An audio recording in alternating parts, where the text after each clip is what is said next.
referências culturais judaicas, né? Então, a tradição oral era a primeira que nós vamos falar agora, né? Que inicialmente eles não conheciam como 4 evangelhos, mas sim um evangelho, ou seja, boas novas a respeito de Jesus Cristo, e ainda que existiam atualmente 4 livros canônicos. Os cristãos conheciam apenas um evangelho constituído pelos 4 evangelistas. Então, a cultura que eles tinham, a tradição oral, de passar a história de pai para filho, de passar a história para o vizinho, de passar a história para os amigos. Então, essa tradição que eles tinham, eles continuaram fazendo, embora, né, na cultura em que Jesus nasceu, já existia, né, já se utilizavam da cultura de documentos literários, mas a cultura de Jesus era oral daquele tempo, dos discípulos, então eles se utilizavam dessa tradição oral. Só que os discípulos tomaram cuidado de passar essa tradição para rabinos, para mestres, né, para pessoas responsáveis, para que houvesse a preservação, uma transmissão santa, porque havia muitos cristãos, né, que não eram pessoas instruídas e poderia de alguma forma passar algo errado. Então, para que isso não acontecesse, eles passaram realmente para pessoas que tivessem conhecimento, que pudessem realmente memorizar tudo aquilo que lhe fosse falado, né? A tradição oral era absolutamente precisa. Os povos, né, orientais exercitavam muito suas memórias, né? Então não é igual agora que a gente não sabe, mal sabe hoje em dia o número do telefone. Antes a gente sabia tudo de cor. Agora não, agora a gente tem o número do celular, aperta o número ali, pronto. A gente nem lembra mais, nem do número, mal sabe o da gente.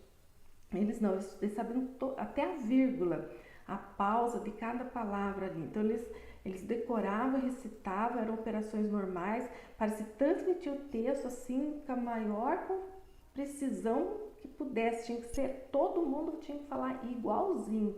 Então aquilo que os apóstolos acumulavam em sua memória, eles ensinavam bem corretamente, era infalível aquilo aos seus próprios discípulos, porque a sua vez que eles repetiam aquilo no seu coração, eles passavam aquilo para o outro coração, e aquele outro coração memorizava aquilo, né? Então, como que eles faziam isso, né? Eles memorizavam até aquilo que eles não entendiam, não importava. Então, eles não entendiam, mas eles memorizavam. Eles utilizavam de recursos de memorização recebido pelos rabinos. Então, eles tinham um método, eles aprendiam aquele método, então eles utilizavam daquilo, né? Também repetiam em alta voz, então eles cantavam, falavam, mas eles repetiam até que aquilo ficasse totalmente decorado. Daí mais tarde, né, quando as cartas e relatos já estavam sendo registrados, o zelo com o evangelho, com a índole daqueles que transmitiram, daí começaram a ser escritos, assim como o apóstolo Paulo foi relatando algumas coisas, né? Então eles foram, né, escrevendo, né, todas aquelas coisas que eles relatam, né? Aquilo que foi, né, que tinha tradição oral foi sendo passado, né, para a literatura agora também. O segundo aspecto, né, da história que fortalece a confiabilidade histórica dos evangelhos é a geografia histórica.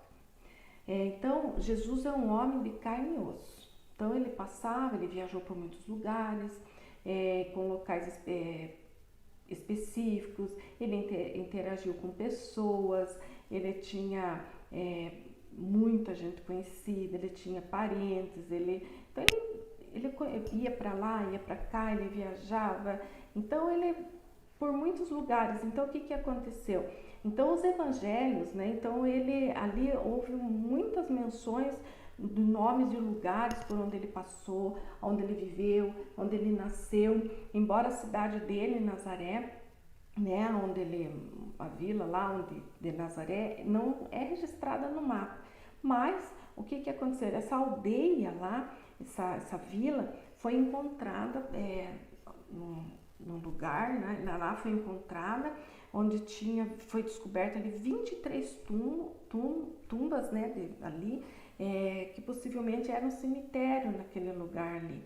E eles descobriram que realmente essa cidade veio a existir, esse lugar veio a existir, né?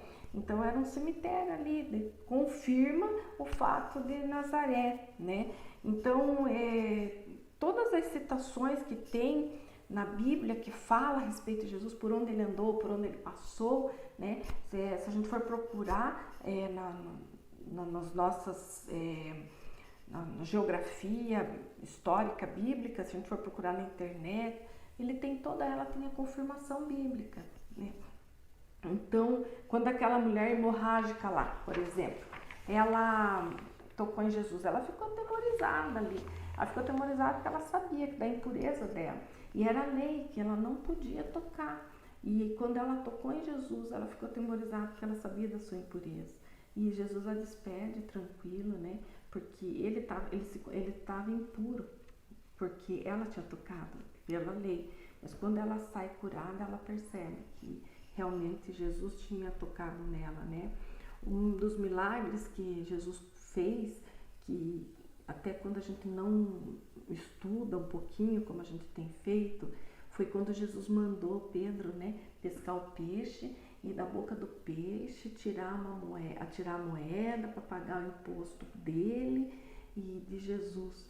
E Pedro vai lá pescar, ele tira, né, as moedas para pagar o imposto.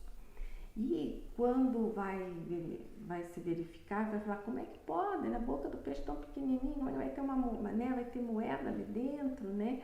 Então existem 3 lugares que existem essa espécie de peixe, que é da família dos ciclídeos. Então essa espécie de peixe existe em 3 lugares: no Lago Vitória, né, em Uganda, no Rio Nilo e no Mar da Galileia. Então hoje esses peixes também são apanhados, né, com seixos, com tampas de garrafa. Então já foi provado que poderia possivelmente ter essas moedas, né? Então tá bem provado. Então tudo que foram procurar na questão geográfica, histórica, tudo foi já comprovado. Então não tem como não ter uma evidência que não possa, né, deixar de crer nisso. Agora que nós vamos ver a questão das evidências arqueológicas. As evidências arqueológicas, elas não devem servir de muito importante, né? Elas, para que nós possamos ter a nossa fé, elas não têm essa função, né, de provar a existência de Deus. Elas servem apenas como uma ferramenta para dar entendimento sobre aquilo, né, que está revelado nas Escrituras, na qual a gente crê, pois a fé não se fundamenta nas coisas que a gente vê, né, principalmente em suprimentos arqueológicos, porque a nossa fé, ela está baseada em coisas que nós não vemos, né? Então a gente só tem essas evidências arqueológicas, né, para comprovar e para provar para aqueles que não creem, né, para aqueles que realmente duvidam, né, da palavra de Deus, né? E então eu gosto muito de ver as evidências, né? Nós estávamos fazendo uma aula com a professora Analice, com a pastora Analice, e ela mostrou muitas evidências para nós. Ela mostrou quando o povo passou pelo mar, na travessia do mar, e embaixo ali tinha as rodas das carruagens. A gente viu ali várias espadas. Nossa, tinha muita coisa ali embaixo. Eu fiquei muito encantada, né, que há alguns anos atrás, quando eu fiz, né, o 2º ano, eu fiquei tão encantada com aquilo, mas não porque eu não cria, mas eu fiquei assim admirada, assim, algo tão forte dentro de mim para reafirmar essa convicção.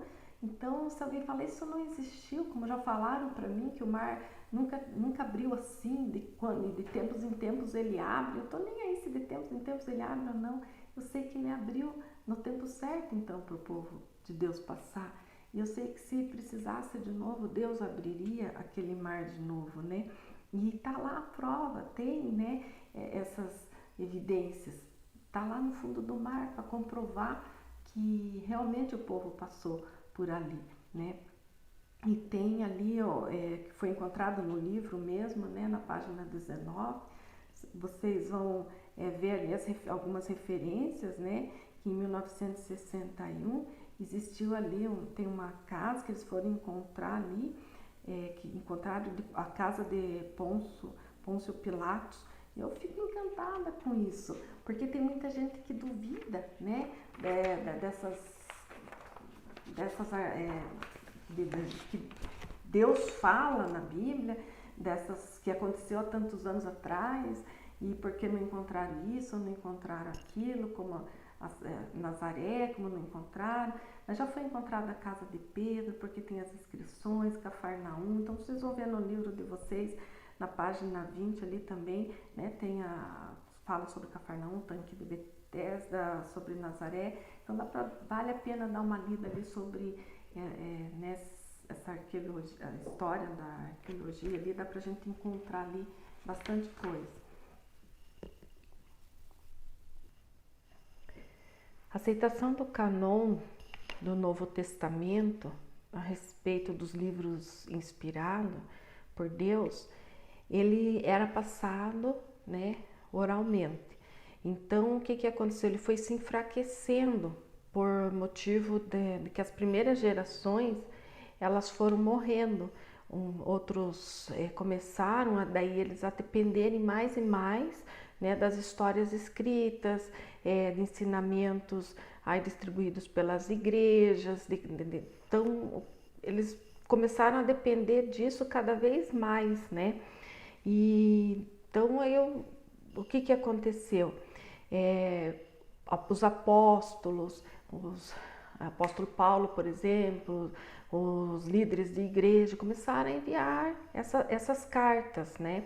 Eles começaram a enviar, então, aí no fim do primeiro século, né, os 4 evangelhos, né, que sobre Jesus, né, circulava toda a igreja daí, por causa dessas cartas, uma versão daí dos 4 evangelhos, né, foi escrita e ele se tornou assim uma fonte, né, para a igreja, para que ela pudesse crescer, né, uma fonte de Deus ali para a vida delas, né. Então esses 4 evangelhos, né, chamado de Atessarão, então que quer dizer harmonia de 4, né, foi incluída e tornou-se a versão predileta das igrejas da Síria, né, até o início do 5º século, quando Taciano, seu autor, foi declarado, né, herege pelo bispo da região. Então ele proibiu essa distribuição, né, dos 4 evangelhos. E daí em 2006, né, Miller e Huber, os estudiosos, eles sugerem então, falam assim, vamos ter 3 critérios, né, para os livros canônicos do Novo Testamento. Então, primeiro, o livro deveria ter sido escrito por um apóstolo, alguém próximo a Jesus. O livro deveria concordar com ensinamentos tradicionais cristãos. O livro deveria ser amplamente usado pelas igrejas e reconhecido por elas como um livro de autoridade. E os 4 livros, né, os 4 relatos do Evangelho escritos por Mateus, Marcos, Lucas e João, pertencem ao cânon, porque eles satisfazem as exigências desses 3 critérios. Então eles entram, né, para o cânon.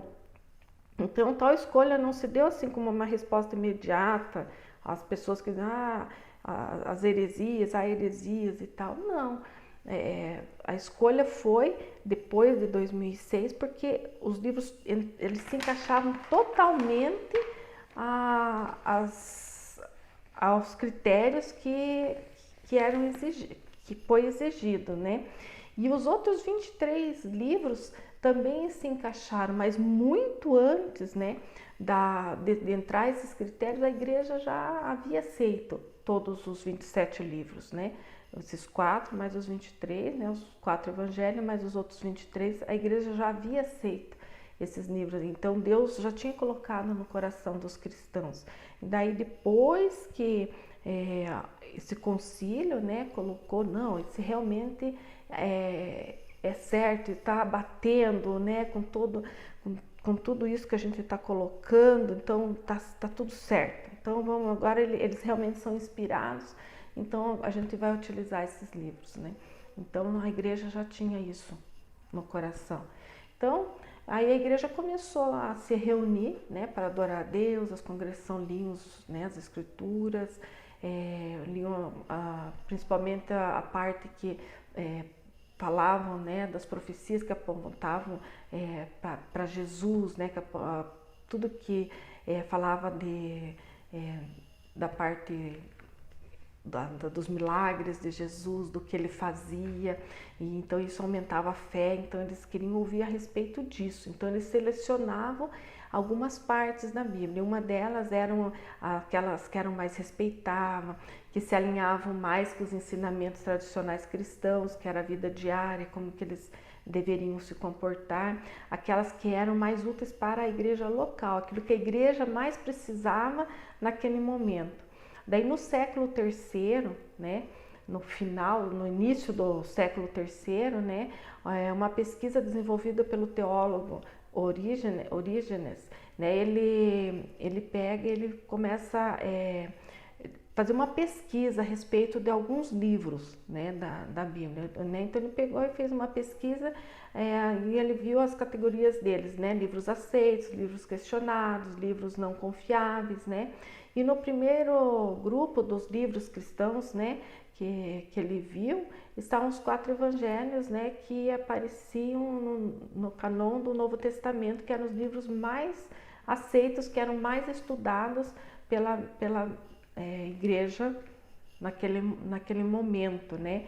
E o livro de Mateus era universal, era o livro mais publicado. Quando ele foi publicado, ele logo já foi aceito, e durante séculos ele foi o mais citado, né? E ele é o único livro que não dividiu nenhuma nação, nem o Ocidente, nem o Oriente, nada, não dividiu, ao contrário, né, do livro de Hebreus, né? Por exemplo, que ele causou algumas divisões.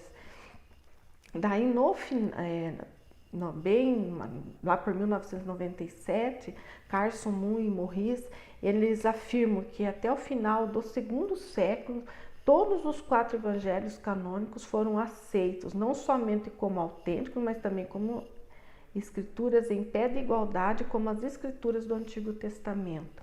Então, eu agradeço a atenção de todos.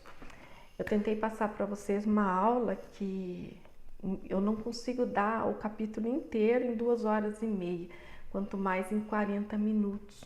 Então, realmente para mim hoje foi muito difícil passar essa aula. Eu sei que eu vou melhorando ao passo que eu vou fazendo ela, e eu peço, né, em nome de Jesus, que o Espírito Santo faça aquilo que eu não consegui fazer hoje, e vou me esforçar para melhorar no próximo vídeo, né? Realmente foi difícil, muito difícil mesmo hoje para mim, mas eu sei que o Espírito Santo vai completar a obra e vai colocar no coração dos irmãos aquilo que eu não consegui passar. Mas muito obrigada e que Deus abençoe a todos.